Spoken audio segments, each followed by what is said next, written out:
Et on continue notre Retail Day. Je vous rappelle que c'est cette journée qui vous est consacrée aux actionnaires individuels. L'idée, c'est de se dire, bah oui, pourquoi que les actionnaires institutionnels et pas les actionnaires individuels? Depuis le Covid, vous êtes devenus très importants dans le capital des entreprises, dans la stratégie des small et mid cap.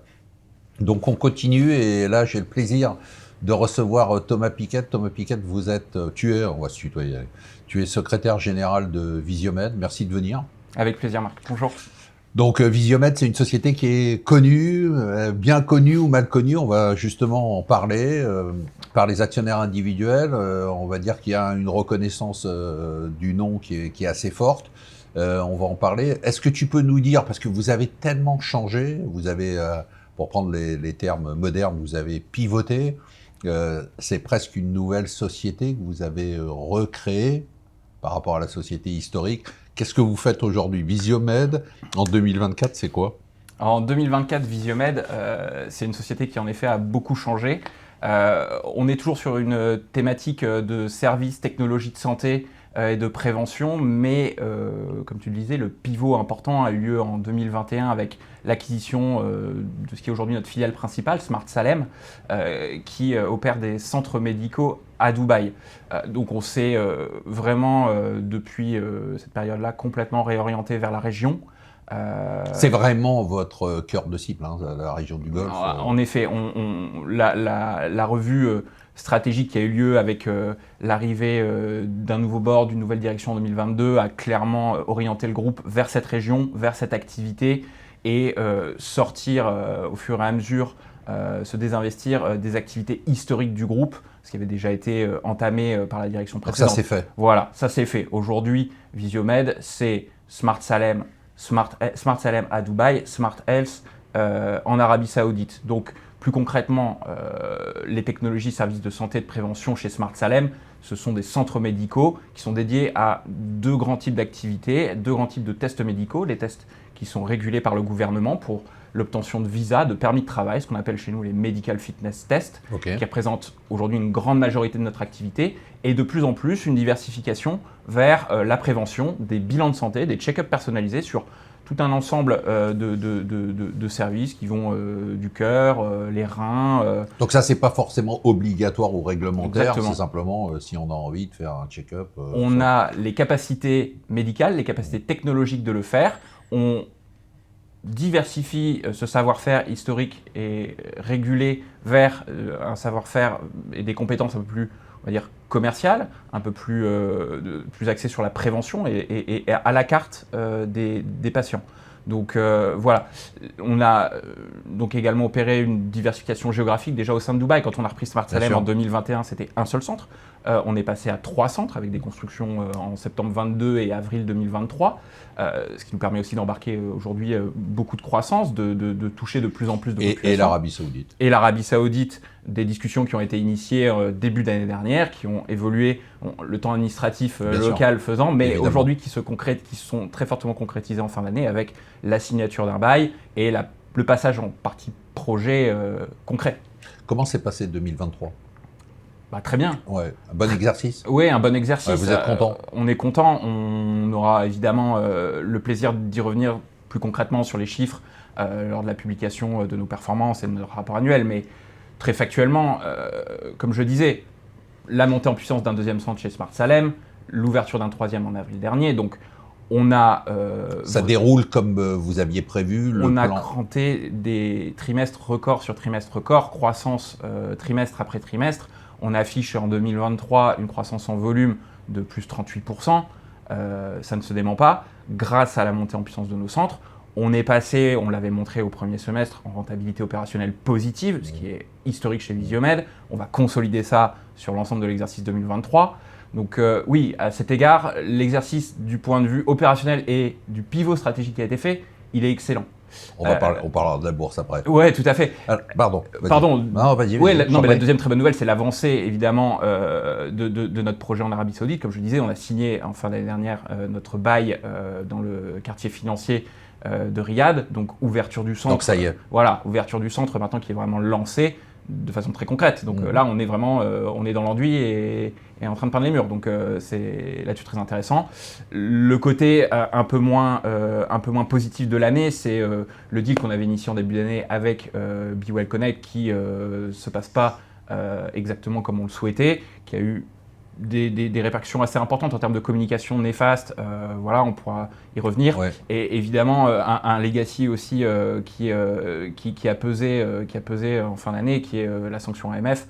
Donc voilà, ça c'est des choses dont on a hérité et dont on essaye évidemment de sortir et de se passer focus, à autre chose. exactement, de se focus sur ce qui est positif. Justement, alors c'est une question que je pose un peu à tous les dirigeants qui sont venus, qui viennent aujourd'hui, c'est est-ce que tu as l'impression que, compte tenu de ce qu'on dit, des changements, du fait que vous ayez pivoté, des événements que tu as toi-même cités pour l'année, est-ce que tu as l'impression que le marché vous reconnaît ou vous connaît pour ce que vous faites vraiment, ou est-ce que tu as l'impression que tu te dis franchement, j'ai beau expliquer et puis j'ai l'impression qu'ils ne comprennent pas? On est une société atypique.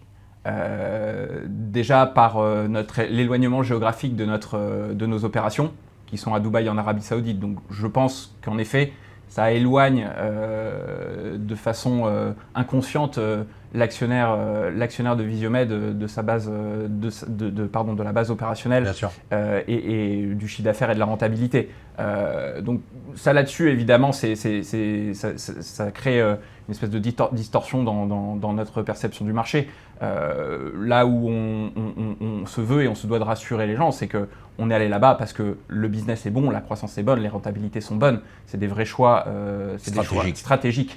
Voilà. Le deuxième éloignement, c'est qu'on travaille, comme je l'ai dit, sur des business régulés au niveau local qui n'existent pas en France. Donc, on essaye de vulgariser, d'expliquer le business model, ce qui se fait concrètement dans nos centres en termes de prise de sang, en termes de bilan radiologique. Voilà, c'est quand même des choses très concrètes qui se passent en effet à plus de 6000 km, mais des business qui existent. Et c'est vrai que le fait que ça n'existe pas en France, il y a peut-être un problème de compréhension et d'identification. Et puis ce que tu dis aussi, qui est très vrai, mais sur lequel vous travaillez, c'est un peu aussi pour ça qu'on est là aujourd'hui, c'est un peu le poids du passé, quoi. Ouais, avec ce que tu as cité, mais ça, on a quand même l'impression que ça y est, on est en train de tourner la page un peu quand même. Ça fait malheureusement aussi, dans la perception du titre, beaucoup de bruit par rapport à l'importance qu'il faut y accorder. Ouais. Voilà. Et puis par rapport au fait que c'est un poids du passé et que ça. Perspective 2024. C'est quoi? Vous êtes confiant? Ça va être une belle année? Ça va être une belle année à plusieurs égards. Déjà, un renforcement managérial qui a eu lieu récemment avec l'arrivée de Clément Paco comme directeur général, basé à Dubaï. Donc, on continue dans cette volonté d'appuyer sur la région. Une région qui se trouve être en pleine croissance. Hein. Aujourd'hui, de Focus, vous avez quand même Marc, tu me devances. Ouais, mais vous avez fait une bonne pioche. Ouais. Non, on pourra toujours capitaliser sur la montée en puissance de nos centres. On finit l'année avec 450 visites jour dans les centres Smart Salem, à peu près un peu plus de 450 visites jour. On sait qu'on a des capacités pour 2000.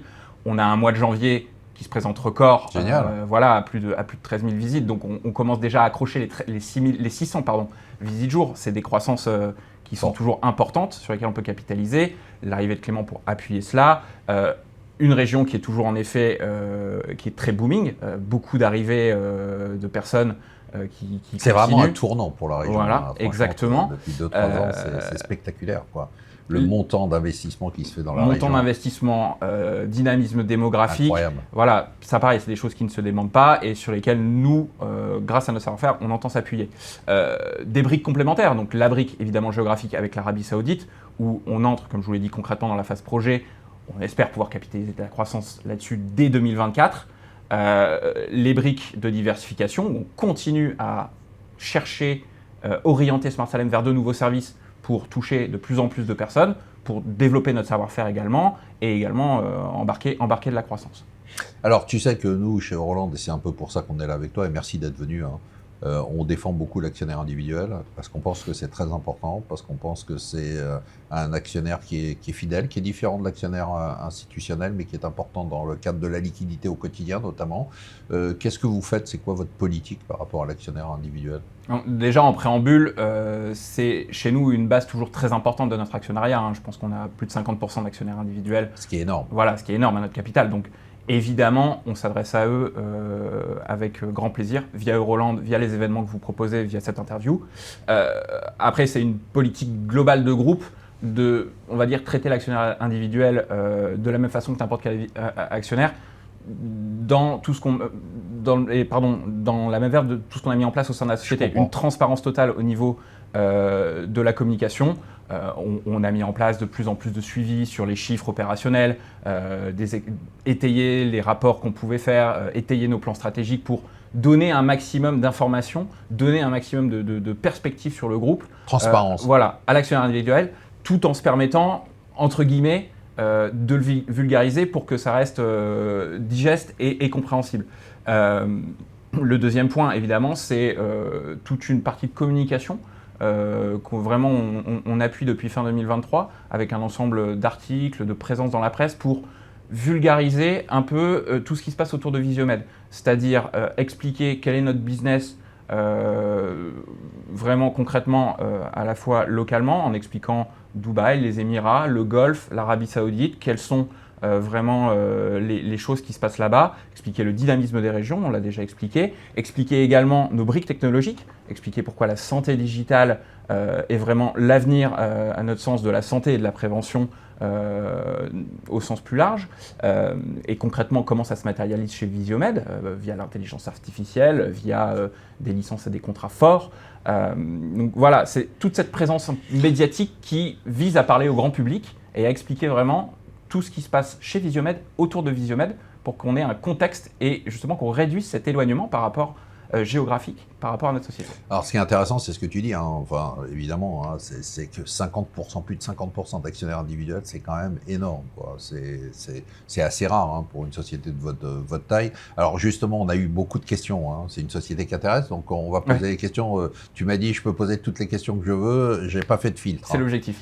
Allez, question, pourquoi sommes-nous si loin des résultats anticipés lors de l'annonce du changement de stratégie ? Alors, il s'est passé plusieurs choses. D'abord, c'est des éléments financiers qu'on avait donnés à titre informatif pour montrer ce qu'était capable de dégager Smart Salem. Ce qui se passe aujourd'hui, c'est qu'on a été très vite sur la phase de croissance en termes de chiffre d'affaires avec des ouvertures de centres très rapides en septembre 22, avril 23, je le rappelle, qui ont engrangé déjà des phases de ramp-up peut-être un peu plus longues que ce qui était prévu. Okay. Ça, on l'avait déjà dit, d'où peut-être aussi la déception sur les résultats historiques, et aussi des coûts supplémentaires pour justement aller chercher cette croissance. C'est une structuration importante qu'on a mise en place au niveau du management de Smart Salem, des coûts marketing, des coûts commerciaux pour aller chercher des contrats plus importants. Aujourd'hui, je pense qu'il faut clairement s'attacher à ce qui est concret au sein de la société, c'est la croissance qu'on arrive à développer, c'est la montée en puissance de nos centres et le fait de les remplir de plus en plus. On a quand même des capacités qui vont jusqu'à 2000 patients jour, tests jour. On est aujourd'hui, comme je le disais en janvier, à 600. Donc on a encore de la marge et on s'attelle à ça. Ça prend du temps, donc un peu du plus vrai long business. Prévu, et voilà. Donc un peu de décalage. Exactement. Petite question que j'ai moi à titre perso, il y a d'autres localisations géographiques où vous avez prévu d'aller ou pas pour l'instant ? On en avait déjà parlé, on regarde évidemment pas mal de pays d'Émirats. Donc toujours dans la région. Bah, okay. C'est on va dire le step naturel. On regarde, on l'avait expliqué aussi, c'est un business qui est mondial, hein, notamment les tests régulés pour les visas. Donc on a des discussions un peu partout dans le monde. La proximité, notre présence déjà dans le Golfe, on va dire les réussites qu'on a sont quand même des atouts forts pour vendre notre projet dans d'autres pays. Il y a des équilibres à trouver. Voilà, c'est pas le même business model dans chaque Émirat, c'est pas le même business model dans chaque pays du Golfe. Donc on fait aussi ce travail important de déployer une stratégie qu'on a toujours voulu et qu'on continue à vouloir axer autour de la croissance et la profitabilité. L'Arabie Saoudite remplit les critères, typiquement. Super. Pourquoi le cours a chuté de plus de 50% depuis juin ? Il y a différents, évidemment, facteurs à mon sens. Le premier, je pense qu'on en a parlé juste avant, Marc, c'est peut-être le léger décalage temporel avec les attentes du marché par rapport à nos performances. Le second, on en a déjà parlé avant, c'est toute la communication néfaste par rapport à l'héritage Visiomed. Ça c'est fini ça, cet héritage-là On tourne la page, ça y est? Bah, le sujet AMF, Ouais, oui, ouais. concrètement, ça a été publié et c'est derrière nous. Le sujet BYC, c'est des sujets qui sont en cours sur des parties maintenant judiciaires et contentieuses, mais qui ont pour le groupe des risques et une importance vraiment moindre par rapport au bruit qui est fait autour de ces sujets-là. Ouais, c'est ça. Voilà. Et qui sont aujourd'hui cantonnés, on va dire, à la partie France, qui n'impactent pas la partie vraiment business. Smart Salem, c'est ce qui est important de noter aussi, c'est qu'on a vraiment une dichotomie entre ces deux, tu as raison de le rappeler. Voilà, donc évidemment ce bruit qui est fait autour de cette legacy qui nous a impacté. Et bon, après, ça c'est toi le spécialiste, mais c'est vrai qu'on a eu des conditions de marché peut-être un peu moins favorables sur le deuxième semestre 2023, donc qui ont aussi potentiellement accentué cette baisse. Tu as un peu partiellement répondu. On nous demande plus précisément quand est-ce que tu penses que l'Arabie Saoudite va commencer à générer du chiffre d'affaires? Bah, la signature, en fait, le point de départ était vraiment la signature de notre bail, l'identification du local, et on a pu vraiment se mettre à travailler avec les bureaux d'études, avec l'ensemble des personnes, des maîtres d'ouvrage qui vont pouvoir nous accompagner. Usuellement, la construction d'un centre, et c'est ce qu'on avait fait à Dubaï, ça prend entre 8 et 10 mois. Donc une ouverture qu'on espère au T4 2024, et les premiers euros de chiffre d'affaires, enfin en tout cas réel, puis euros de chiffre d'affaires, espérons-le au T4 2025. Pour avoir vraiment une contribution importante de ce nouveau business. Thomas, merci. En tout cas, merci pour ta transparence parce que c'est pas évident. Je t'ai posé toutes les questions. Tu m'as dit, écoute, il n'y a aucun problème. Je réponds à toutes les questions. Tu étais là pour ça, mais tu l'as fait. Et c'est remarquable et c'est ça. Donc 2024, une belle page qui s'ouvre. Un nouveau chapitre 2024, ça continue. Ouais, Visiomed continue d'avancer, continue de se développer avec le soutien de ses actionnaires, notamment de ses actionnaires petits porteurs, et voilà, et qu'on aura plaisir de rencontrer notamment sur les événements que tu organises. En tout cas, merci beaucoup. On te souhaite beaucoup de chance pour l'année à venir. On espère que tu auras des bonnes nouvelles à nous annoncer dans 6 mois ou dans 1 an. Nous, on se retrouve dans quelques minutes.